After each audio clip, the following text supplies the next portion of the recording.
یہ تو تھا منفی نفاق، مثبت ہے ایمان۔ ایمان کے سلسلے میں جو باتیں سورہ حدید میں آئی تھی، اب یہ پوری سورت، وہاں جو آیا تھا قتال اور جہاد اور حدید، یہ ساری چیزیں آئی تھی نا، انزلنا الحدید اور انبیاء کی بعثت کا مقصد، وہ سارا مضمون سورہ صف میں آ چکا ہے۔ تو اس کے لیے کیسے انسان آئیں گے، وہ سورہ جمعہ میں آ چکا ہے۔ سورہ حدید میں بھی آیا تھا، هو الذی ينزل على عبده آیات بینات لیخرجکم من الظلمات الى النور، وہی ہے اللہ جو نازل کر رہا ہے اپنے بندے پر آیات بینات تاکہ وہ نکالے تمہیں اندھیروں سے روشنی کی طرف۔ لیکن سورہ تغابن میں ایمانی مباحث اور جامع ترین صورت ہے۔ میں حیران ہوں، میں چاہتا تھا کہ ایک ایک گھنٹے میں 3 صورتیں ہوں، 2 دن نہیں ہو پا رہی ہیں۔ لیکن ایک بات یہ ہے کہ سورہ حدید کے بعد نمبر 2 میں سمجھتا ہوں کہ یہ سورہ مبارکہ بھی اللہ نے مجھے عطا کی، اس کے اسرار و رموز، اس کا نظم اس قدر واضح اللہ کے فضل و کرم سے، آپ بھی نوٹ کر لیجیے، اس میں صرف اشارات ہو سکتے ہیں۔ 2 رکوع ہیں، 10 آیتیں اور 8 آیتیں۔ پہلے رکوع کی 10 آیتوں میں 7 آیتوں میں نریشن ہے ایمان کی، ایمان یہ ہے یہ ہے یہ ہے یہ ہے، اور 3 آیتوں میں بڑی زوردار دعوت ہے، بس لاؤ ایمان، مانو ان باتوں۔ دوسرے رکوع کی 8 آیتوں میں سے پہلے 3 میں ایمان کے ثمرات بیان ہوئے، پہلے 5 میں ایمان حقیقی اگر ہے تو اس کا یہ ثمرہ ہے، یہ ثمرہ ہے، یہ ثمرہ ہے۔ اس درخت میں اگر آم کا درخت صحت مند ہے تو آم لگتے ہیں کہ نہیں؟ تو ایمان کا درخت صحت مند ہے اگر تو اس میں کوئی ثمرات لگیں گے، کوئی پھل لگیں گے کہ نہیں؟ یا ٹھونڈی ہے؟ وہ درخت، وہ پھل کون سے ہیں؟ کچھ داخلی پھل ہیں جو انسان کے اندر کھلتے ہیں پھول، کوئی باہر ہیں جو ظاہر ہوتے ہیں، اور پھر آخر میں 3 آیتوں میں زوردار دعوت ہے کہ ان تقاضوں کو پورا کرو۔ بسم اللہ الرحمن الرحیم، یسبح للہ ما فی السماوات و ما فی الارض، یہ 3ری مرتبہ یسبح آ گیا۔ ایک مرتبہ سورہ جمعہ میں، ایک مرتبہ سورہ حشر میں آ چکا تھا، یسبح لہ ما فی السماوات والارض، وما فی کے تکرار کے بغیر، دوسری مرتبہ سورہ جمعہ کے شروع میں، تیسری مرتبہ یہ طلاق۔ لہ الملک و لہ الحمد، اب یہ ساری چیزیں آ چکی ہیں سورہ حدید کے اندر۔ بادشاہی بھی اسی کی ہے، حمد بھی اسی کے لیے، وہو علی کل شیء قدیر، وہ ہر چیز پر قادر ہے۔ هو الذی خلقکم، اسی نے تمہیں بنایا ہے نا، فمنکم کافر ومنکم مومن، تو کتنی عجیب بات ہے کہ تم میں سے کوئی مومن ہے کوئی کافر ہے، بنانے والا تو سب کا ایک ہے، سب کو مومن ہونا چاہیے، سب کو اس کا شکر گزار ہونا چاہیے، سب کو اس کے سامنے جھکنا چاہیے، لیکن واقعہ یہی ہے، هو الذی خلقکم، اس نے بنایا تم سب کو، فمنکم کافر ومنکم مومن واللہ بما تعملون بصیر، اور جو کچھ تم کر رہے ہو اللہ دیکھ رہا ہے۔ اس میں بڑا ایک یوں سمجھیے کہ بڑی دھمکی ہے، اللہ دیکھ رہا ہے، یعنی یہ کہ جو بھی اس کی مخلوق میں سے اس کا کفر کرے پھر اس کے ساتھ وہ نمٹے گا اس سے۔ واللہ بما تعملون بصیر، ہم تمہیں دیکھ رہے ہیں، تمہاری حرکتیں ہماری نگاہ میں ہیں۔ کیا مطلب ہوتا ہے اس کا؟ خلق السماوات والارض بالحق، اس نے آسمان اور زمین پیدا کیے ہیں ایک پرپس کے ساتھ، باطل نہیں ہے یہ تخلیق، عبث نہیں ہے یہ تخلیق، حق کے ساتھ، با مقصد، با نتیجہ، اور خاص طور پر تم اس کی کریشن کا کلائمیکس، وَصَوَّرَكُمْ فَأَحْسَنَ صُوَرَكُمْ، اور تمہاری جو نقشہ کشی کی ہے تو کتنی عمدہ کی ہے، انسان کا جسم، اس کا اریکٹ پوسچر، پھر کس طریقے سے جو اس میں جنسیں بنائی گئی ہیں، کس قدر کامل ہم آہنگی ہوتی ہے، پھر چہرے پہ جو نقش و نگار ہے، ایک ایک چیز پر غور کرو، فَصَوَّرَكُمْ وَأَحْسَنَ صُوَرَكُمْ، بہترین صورت بنائی تمہاری، وَإِلَيْهِ الْمَصِيرُ، اسی کی طرف لوٹ کر بھی آنا ہے۔ یہ سب کچھ بنا کر ایسے نہیں چھوڑ دیا تمہیں، تم اتنی گھٹیا شاید نہیں ہو کہ بس اٹھا کے پھینک دی، نہ کھلونا ہو کہ کھیلے اور بس اس کے بعد نیند اٹھتا گیا، یہ ایک سیریس کریشن ہے، پرپسفل ہے، نتیجہ نکلے گا۔ اب دیکھیے ایک آیت میں جمع کیا ہے وہ تمام جو ایمانیات، ایمان بالعلم، علم خداوندی کا جو ایمان ہمارا ہونا چاہیے، آپ کو کئی کئی آیتوں میں ملے گا قرآن میں بہت سے مقامات پر، یہاں ایک میں 3 ڈائمنشنز دی ہے، یعلم ما فی السماوات والارض، ایک ڈائمنشن، وہ جانتا ہے جو کچھ آسمان میں ہے جو کچھ زمین میں ہے، کیا باقی رہ گیا؟ لیکن سیکنڈ ڈائمنشن وَيَعْلَمُ مَا تُسِرُّونَ وَمَا تُعْلِنُونَ، وہ بھی جانتا ہے جو تم چھپاتے ہو اور وہ بھی جانتا ہے جو تم ظاہر کرتے ہو۔ تیسری ڈائمنشن اور آئی، وَاللَّهُ عَلِيمٌ بِذَاتِ الصُّدُورِ، سینوں کے اندر جو کچھ ہے وہ بھی اللہ جانتا ہے۔ میں کافی عرصے تک متردد رہا کہ یہ تو پھر تکرار ہو گئی، جو کچھ ہم چھپاتے ہیں وہی ہمارے سینے میں ہے نا، اور تکرار محض کلام کا عیب ہے۔ یقیناً یہاں کوئی اور بات ہونی چاہیے۔ تو جب انکشاف ہوا کہ اس سے مطلب ہے even your sub conscious mind which even you don't know yourself what is lurking in the subconscious mind، تمہارے تحت شعور کے اندر جو طوفان اٹھتے رہتے ہیں اللہ تو بس اسے بھی واقع ہے۔ He knows you through and through، وہ تمہارے جین سے واقف ہے۔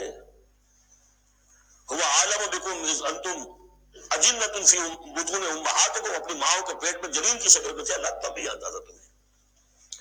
تو وہ تو تمہارے سب کانشیس مائنڈ، تم نہیں بات جانتے رہے، تمہیں نہیں معلوم، تم بسا اوقات دھوکہ کھا جاتے ہو، تمہارا تحت شعور جو ہے وہ تمہیں دھوکہ دیتا ہے، لیکن اللہ اس سے بھی واقف ہے۔ الم یاتکم نبأ، اب 4 آیتیں ہو گئی ایمان باللہ پر، اگرچہ اسی میں مضمر ہے ایمان بالآخرہ بھی، بعد بھی 2 آیتیں ایمان باللہ پر۔ الم یاتکم نبأ الذین کفروا من قبل، کیا تمہارے پاس خبریں آ نہیں چکی ہیں ان لوگوں کی جنہوں نے کفر کیا تھا پہلے؟ قوم نوح، قوم ہود، قوم صالح، پورا مکی قرآن پڑھ چکے ہو نا۔ اب تو ہم نزول کے اعتبار سے بھی بات کہہ سکتے ہو، اب اپنے اس دورہ قرآن کے اعتبار سے بات کہہ سکتے ہیں، سارا مکی قرآن پڑھ ہی لیا تقریباً۔ الم یاتکم نبأ الذین کفروا من قبل، کیا آ نہیں چکی تمہارے پاس خبریں ان کی جنہوں نے کفر کیا تھا پہلے؟ اب اس کا تجزیہ کیا ہے، فذاقوا وبال امرہم، انہوں نے اپنے معاملے کی سزا چکھ لی، دنیا میں ہلاک کر دی گئی۔ وَلَهُمْ عَذَابٌ عَلِيمٌ، اور ابھی ان کے لیے عذاب علیم منتظر بھی ہے، ابھی تو عالم برزخ میں ہے نا، عذاب علیم جو آخرت کا ہے وہ تو ابھی منتظر ہے۔ اعد اللہ لہم عذابا علیما، تیار کر کے رکھا ہوا ہے۔ تجزیہ اگلی آیت میں، ذالک بأنہ کانت تأتیہم رسلہم بالبینات، یہ اس لیے ہوا کہ ان کے پاس ان کے رسول آتے رہے واضح نشانیاں لے کر، واضح نشانیاں، واضح معجزے بھی اللہ نے جس کو دیے۔ فقالوا، تو انہوں نے کہا اب بشر یہدوننا، کیا بشر انسان ہمیں ہدایت دیں گے؟ فکفروا، اس پر کفر کیا انہوں نے، وتولوا، اور رخ پھیر لیا، گردن موڑ لی۔ واستغنى اللہ، اللہ بھی غنی ہے، اللہ تو غنی ہے ہی ہے، واللہ غنی حمید، اللہ غنی ہے حمید ہے۔ اللہ نے بھی کہا دفع ہو جاؤ، جدھر جانا جاؤ۔ اب یہاں آیا بہت باریک نکتہ، شاید آپ کو بھی وہ برا لگے، اچھا نہ لگے۔ دیکھیے ایک ہی بیماری ہوتی ہے، وہ کبھی کسی شکل میں ظہور کرتی ہے، کبھی کسی شکل میں ظہور کرتی ہے۔ وہی کینسر ہے، اس کی کسی جگہ کا جا کر کوئی سیکنڈری بنے گی تو اس کی کچھ اور شکل ہو جائے گی، کسی اور ٹشو میں کسی اور جگہ جائے گی تو اور شکل ہو جائے گی۔ بیماری یہی ہے کہ جب رسول آتے تھے تو لوگوں نے کہا یہ تو بشر ہے، رسول کیسے ہو سکتے ہیں؟ سمجھ میں آ رہے ہیں؟ یہی بیماری آئی بعد میں، جس کو رسول مان لیا، یہ بشر کیسے ہو سکتے؟ کوئی فرق ہے اس میں؟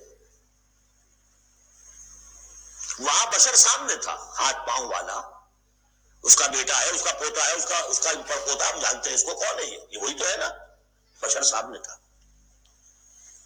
بشریت کی بنا پر رسالت کا انکار، نبی کیسے ہو سکتا؟ اور جس نے نبی مان لیا خدا بناؤ، یا تو اس کو خدا کا بیٹا تو بناؤ کم سے کم، اور نہیں تو کم سے کم بشریت سے تو نکالو اس کو۔ ایک ہی مرض ہے، ایک ہی مرض ہے۔ آخر یہی کوئی تو وجہ ہے نا، قرآن کتنی دفعہ کہلواتا ہے قل انما انا بشر مثلکم یوحی الی انما الہکم الہ واحد۔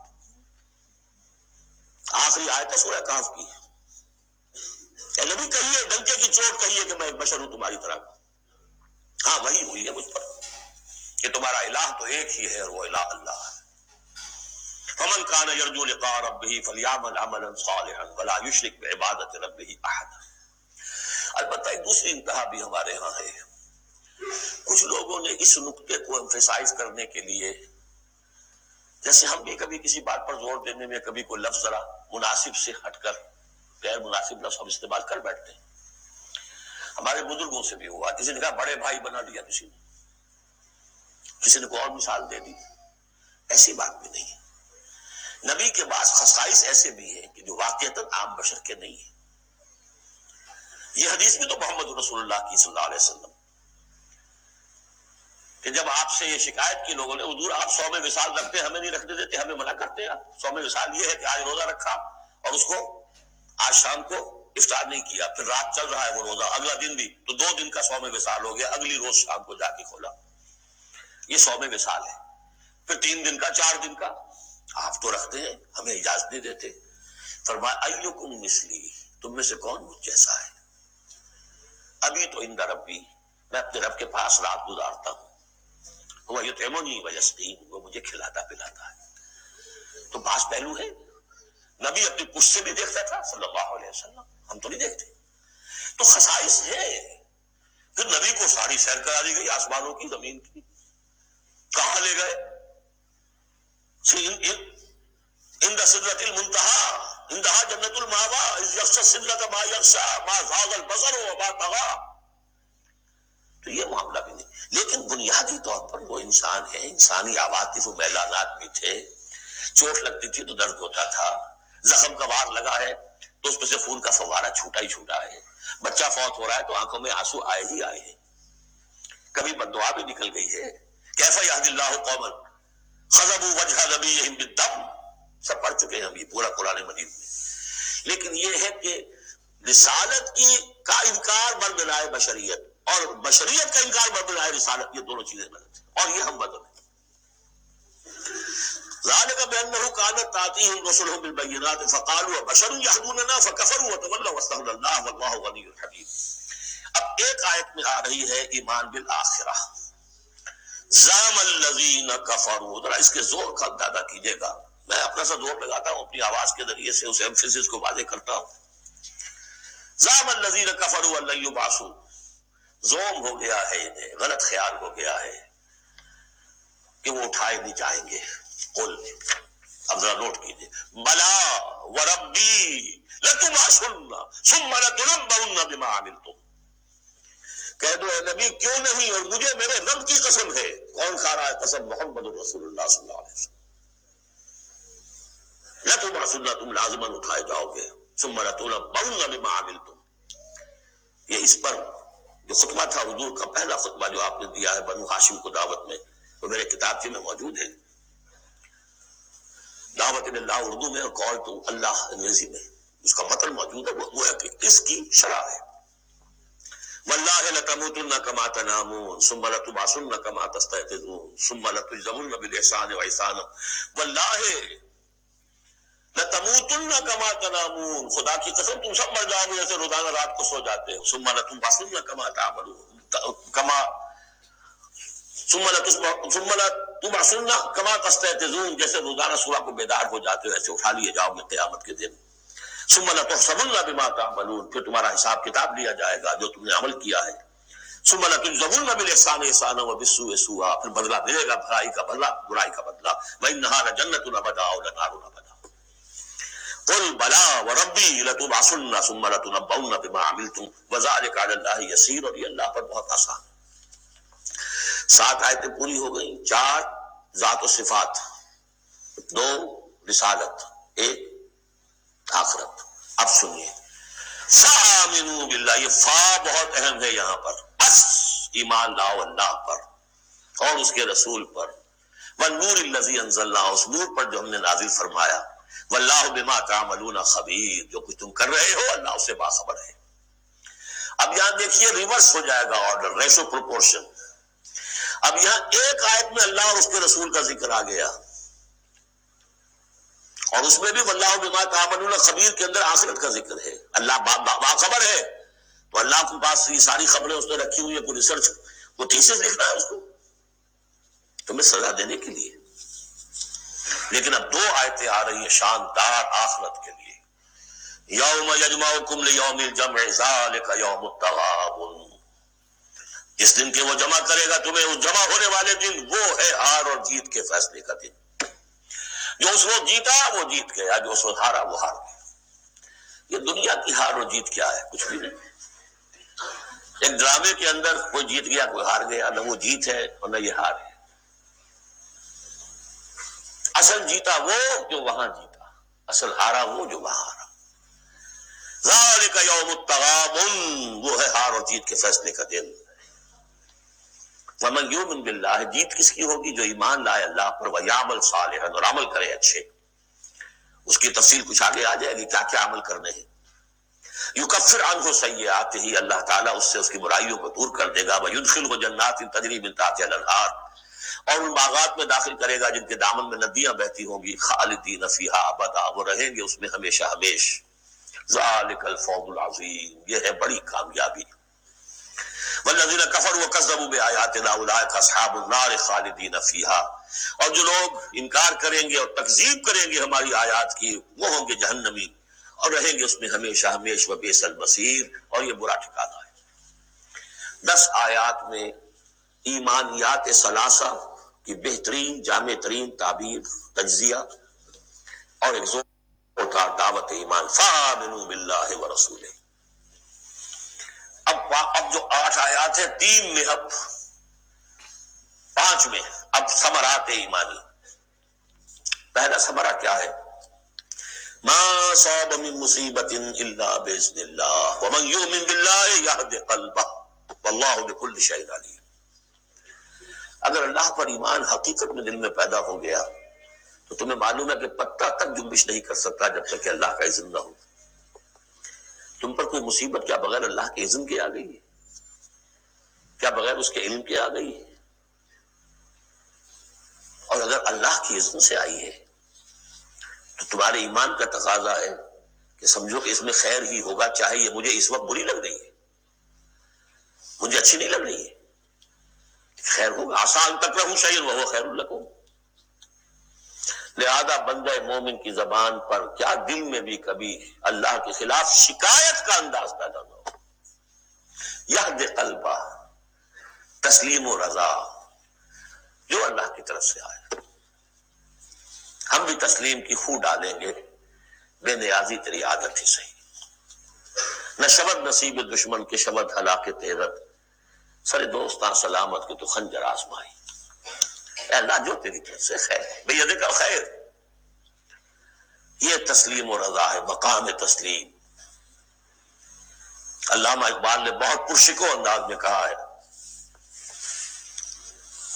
کہ اقدہا کے مقام رضا کشود مرا، برو کشید ز پیچا کے ہست بود مرا۔ آدمی کو تکلیف کیوں آئی، کیا آئی، اس نے کیا، اس نے کر دیا، یہ ہو گیا تھا، وہ ہو گیا تھا، یہ نہیں کرنا چاہیے تھا، میں نے یہ کام غلط کیا، لگے رہو اسی پہ جو تاب۔ بندہ مومن کہتا ہے جو آیا میرے رب کے حکم سے آیا، کس کوئی بھی ذریعہ بن گیا ہو وہ ٹھیک ہے، اس کے بدلہ لے وہ ٹھیک ہے، وہ قانون کا معاملہ ہے۔ وَلَكُمْ فِي الْقِصَاصِ حَيَاةٌ يَا أُولِي الْأَلْبَابِ، اللہ کے خلاف شکایت نہیں۔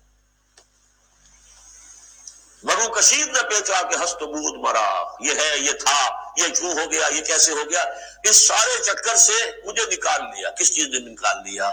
کہ عقدہا کے مقام رضا کشود مرا، یہ مقام رضا نے کیسے کیسے میرے عقدے حل کر دی۔ اب میں تفصیل میں جا نہیں سکتا، اس پر میرے بڑے بڑے کیسز موجود۔ یہ بتایا میں بھول گیا ہوں آپ کو کہ وہ جو منتخب نصاب جس کا میں تذکرہ کرتا آیا ہوں، یہ ساری صورتیں ان میں داخل ہیں۔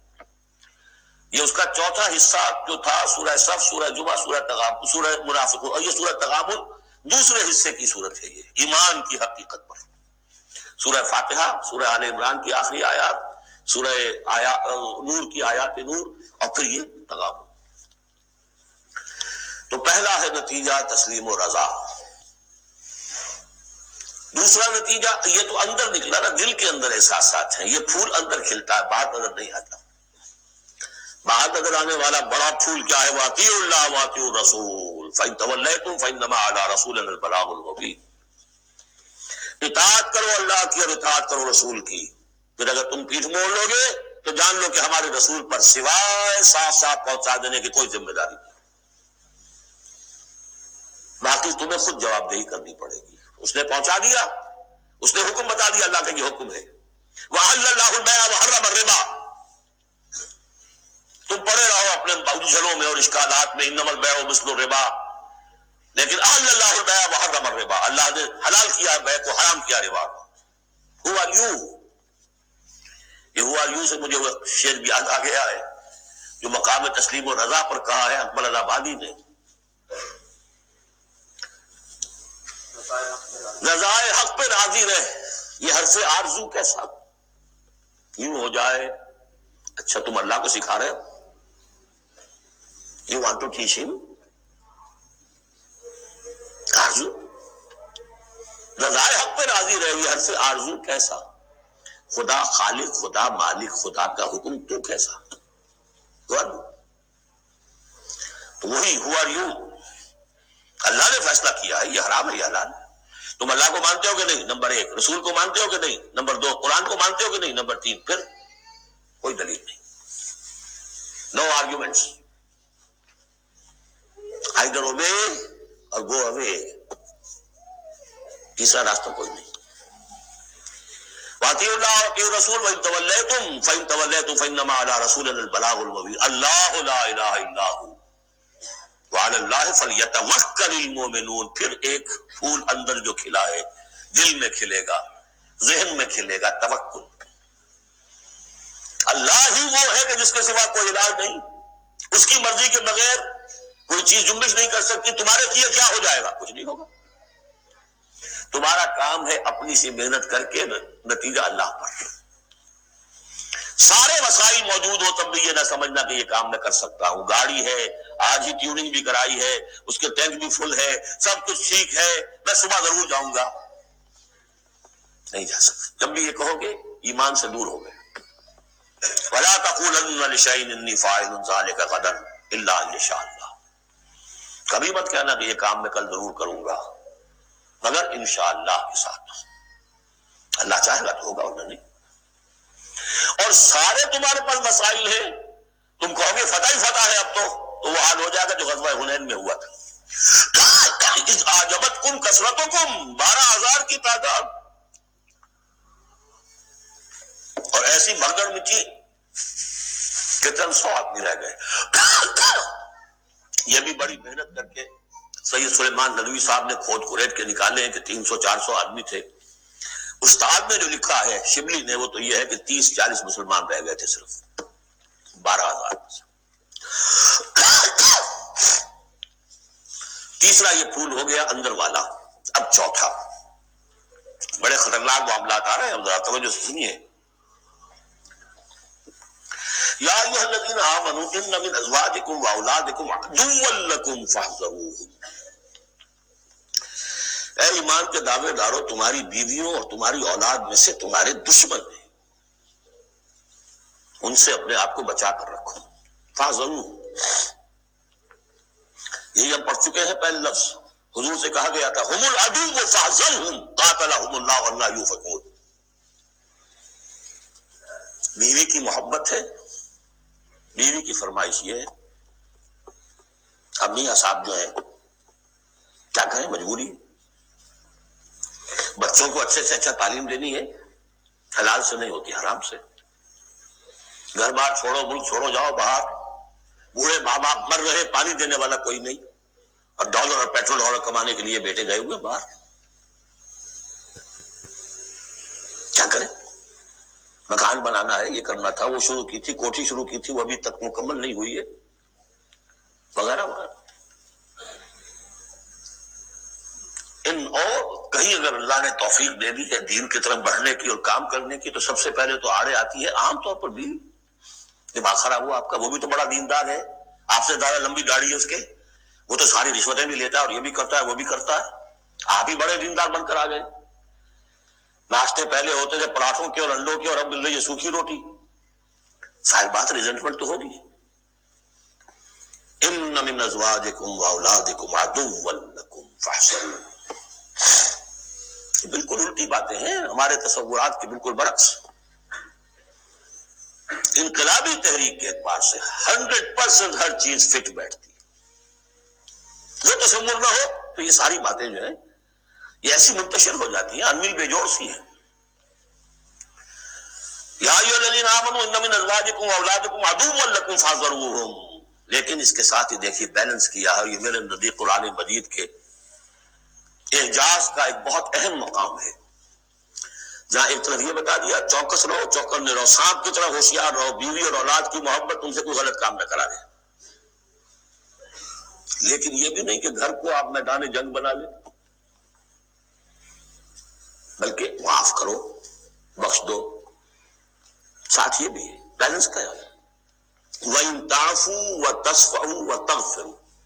تین الفاظ آ رہے ہم مانی، اگرچہ معنی مختلف ہے. عفو کہتے ہیں کسی کو ڈھیل دینا. داڑھی کے لیے بھی آیا ہے حدیث میں اعف اللحیٰ، داڑیاں چھوڑو، داڑھیوں کو بڑھاؤ. عفو کے معنی ایک تو پکڑ لیا فوراً چھوڑو، ڈھیل دو. تصفحوا، کبھی کبھی ایسا بھی ہو کہ کوئی غلطی ان کی دیکھی اور ذرا دیکھی اندیکھی کر دی، چہرہ اپنا پھیر لیا، اسے پتہ ہی نہ چلے کہ دیکھا ہے، ابا جان نے دیکھا ہے یا شوہر نے دیکھا ہے. کیونکہ ہر بات کو پکڑیں گے اگر آپ تو ضد بھی پیدا ہو جائے گی، کسی وقت جو ہے ایک نیگیٹو سائیکالوجی ڈیولپ ہو جائے گی. تغفروا بخش دینا، یعنی جیسے کہ مغفر جو ہے سر کو ڈھانپ لیتا ہے، ڈھانپ دینا ان کی غلطی کو.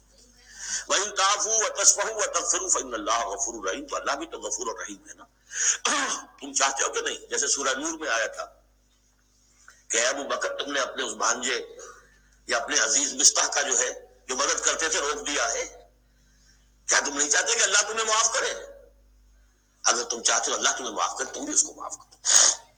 فَإِن تَعْفُوا وَتَصْفَحُوا وَتَغْفِرُوا فَإِنَّ اللَّهَ غَفُورٌ رَحِيمٌ. اب یہ آ گیا، دیکھیے پہلے ایک انڈیویجول، ایک مرد مومن، اس کی زندگی میں دو پھول اندر کھلے، ایک باہر والا پھول جو ہے وہ گوبھی کا پھول ہے بہت بڑا، اندر والا ہے تسلیم و رضا توکل، اور باہر والا جو ہے اطیعوا اللہ واطیعوا الرسول. وہ تو ظاہر بات ہے کہ پورے دین کے اوپر جو ہے وہ محیط ہو گیا جو بھی حکم ہے.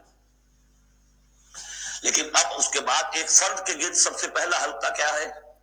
اس کی اولاد، اس کا گھر. ان من ازواجکم واولادکم عدوا لکم. یہ تمہارا ایٹیچیوڈ ہونا چاہیے اپنے گھر میں. ایک طرف تو وہ جو طبعی محبتیں اللہ نے ڈالی ہوئی ہیں، کہیں وہ تم سے تمہاری منزل کھوٹی نہ کرا دیں، کہیں دین کے راستے میں بڑھنے سے رکاوٹ نہ بن جائے. ہوشیار فاحذروہم سے بچو. لیکن ساتھ ہی ہے کہ گھر کی فضا کے اندر عفو، درگزر. دوسرا انما اموالکم واولادکم فتنہ. جان لو تمہارے مال اور تمہاری اولاد تمہارے لیے فتنہ ہے، اسی پر تو ہم آزما رہے ہیں تمہیں.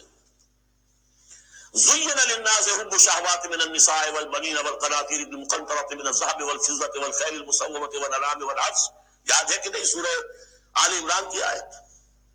اللہ نے یہ محبتیں ڈالی ہیں، کبھی تو امتحان ہے، آزمائش ہے. یہ محبتیں ہی نہ ہو تو سب کے سبھی اللہ کے بندے بن جائیں. دیکھنا تو یہی ہے کہ تم کس کس چیز کو، کس کس ریزسٹنس کو، کس کس ہرڈل کو عبور کر کے آ سکتے ہو ہمارے پاس. انہیں پتھروں پہ ہو کر اگر آ سکو تو آؤ. میرے گھر کے راستے میں کوئی کہکشاں نہیں ہے. جنت جو ہے وہ بہت ناپسندیدہ چیزوں سے گھیر دی گئی ہے. تو یہ اموال اولاد یہ تمہارے لیے فتنہ ہے. جانچے جا رہے اولاد کو کیا بنانے کی فکر کی تھی تم نے؟ بندہ مومن بنانے کی فکر کی تھی یا ایک پیسہ کمانے والی مشین بنانے کی فکر کی تھی؟ اور اچھی طرح جان لیجئے کسی شخص کے دل میں ایمان کتنا ہے اس کا اصل انڈیکس وہ یہ ہے کہ وہ اپنی اولاد کو کیا بنا رہا ہے. اس نے خود کتنا ہی بہروپ جو ہے وہ بنا بیٹھا ہو، بہت بڑا عالم دین اور مسند نشین اور بہت بڑا صوفی اور بہت بڑا مرشد، لیکن یہ دیکھیے اس نے اپنی اولاد کو کیا بنانے کی کوشش کی ہے. اس کا اصل جو باطن ہے وہ وہاں نظر آئے گا، ویلیوز جو اس کے اندر ہے وہ وہاں نظر آئے گا. اب آئی تیسری بات، انما اموالکم واولادکم فتنہ واللہ عندہ اجر عظیم. اللہ ہی کے پاس اجر عظیم ہے. اولاد سے بھی تم یہ نہ سمجھنا کہ تمہارے بڑھاپے کا سہارا بن جائے گا، یہ بھی کچھ پتہ نہیں. کیا پتہ یہی اولاد بڑھاپے میں ٹھوکریں بھی مارے. ٹھوکریں اگر پاؤں سے نہیں ماریں گے زبان سے ماریں گے، سینہ تان کر کھڑے ہو کر کہیں گے، باتیں کریں گے، ابا جان کیا آپ باتیں کرتے ہیں، رخیات اسی باتیں آپ کرتے ہیں، زمانہ بدل گیا، آپ کو کیا معلوم. لیکن اب آ رہا ہے خلاصہ، فاتقوا اللہ ما استطعتم واسمعوا واطیعوا وانفقوا خیرا لانفسکم، اللہ کا تقوی اختیار حد امکان تک، اور سنو اور اطاعت کرو، سنو اور اطاعت کرو۔ اطیعوا الرسول تو پہلے آ چکا تھا، یہاں یہ کیوں کہا گیا؟ سوچا کبھی آپ نے؟ اس لیے کہ رسول کی اطاعت، رسول کے زمانے میں رسول کے نے امیر جس کو مقرر کیا اس کی اطاعت بھی ٹھیک ہے نہیں؟ من اطاعنی فقد اطاع اللہ ومن عصانی فقد عصى اللہ ومن اطاع امیری فقد اطاعنی ومن عصى امیری فقد عصانی۔ غزوہ احد میں اصل جو معصیت ہوئی تھی، نافرمانی ہوئی تھی، وہ کمانڈر کی ہوئی تھی، جہاں سے کہ تیر انداز ان کے حکم کے باوجود، روکنے کے باوجود چلے گئے تھے۔ کیسی سزا دی اللہ نے؟ پھر حضور کے زمانے میں تو حضور سے آئندہ کون ہوں گے؟ کوئی اللہ کا بندہ ہوگا جو پھر کھڑا ہو، من انصاری اللہ، جو دین کا ہی کام کرنے کے لیے دائی کھڑے ہوئے ہیں، دعوتیں ہیں، اصل بندہ شہید کھڑے ہوئے، مولانا مودودی کھڑے ہوئے، مولانا الیاس صاحب کھڑے ہوئے، پچھلی صدیوں میں سید احمد بریلوی کھڑے ہوئے، لوگ کھڑے ہوتے رہے۔ من انصاری اللہ، کون ہے جو میرے ساتھ ہاتھ بٹائے؟ اب آپ دیکھیے اس زمانے میں کون ہے؟ قبول کیجئے، فاسمعوا واطیعوا، پھر اس کا حکم سنیے اور مانیے۔ ڈسپلن پارٹی، ورنہ کیا ہوگا؟ کچھ بھی نہیں۔ عید آزادہ شکوہ ملک و دین اور عید محکومہ ہجوم مومنین، یہ 30 لاکھ کا ہجوم مومنین ہے جو حج میں ہوتا ہے۔ اگر یہ جماعت ایک ہوتی کسی ایک امیر کے نیچے 30 لاکھ کی، ایک امیر، عظیم الشان انقلاب۔ وانفقوا، اور خرچ کرو، خیرا لانفسکم، یہی تمہارے لیے، خود اپنے لیے بہتر ہے، لگا دو جو بھی کچھ دیا ہے۔ وہی دیکھیے جہاں پہ سورہ حدید، آمنوا باللہ ورسولہ وانفقوا مما جعلکم مستخلفین فیہ فالذین آمنوا منکم وانفقوا لهم اجر کبیر ومن یوق شح نفسہ فاولئک هم المفلحون، اور جو اپنی جی کے لالچ سے بچا لیے گئے، بخل سے نجات پا گئے، وہی ہے کہ جو اصل میں فلاح، آخری فلاح کو پہنچیں گے۔ ان تقرضوا اللہ قرضا حسنا، اگر تم اللہ کو قرض حسن دو، یضاعف لکم، وہ تو اس کو تمہارے لیے دگنا کرے گا، چوگنا کرے گا، 700 گنا کرے گا، فیغفر لکم، اور تمہیں بخش دے گا۔ واللہ شکور حلیم، اللہ شکور بھی ہے، حلیم بھی ہے۔ شکور اتنا ہے کہ تم جو بھی کچھ کرتے ہو قدر کرتا ہے کہ میرے بندے نے یہ کیا میرے لیے، اور حلیم اتنا ہے کہ تم نہیں بھی دیتے تو فوراً تمہاری گردن نہیں ناپتا۔ حلیم التبع ہے۔ عالم الغیب والشہادہ، وہ جاننے والا ہے کھلے اور چھپے کا، تمہارے سامنے جو کچھ ہے وہ بھی، اور جو تم سے غائب ہے اس کا بھی۔ العزیز الحکیم، یہ وہ صورت تھی جس کے شروع میں العزیز الحکیم نہیں آیا تھا، یہاں اختتام پر آ گیا۔ وہ العزیز ہے، الحکیم،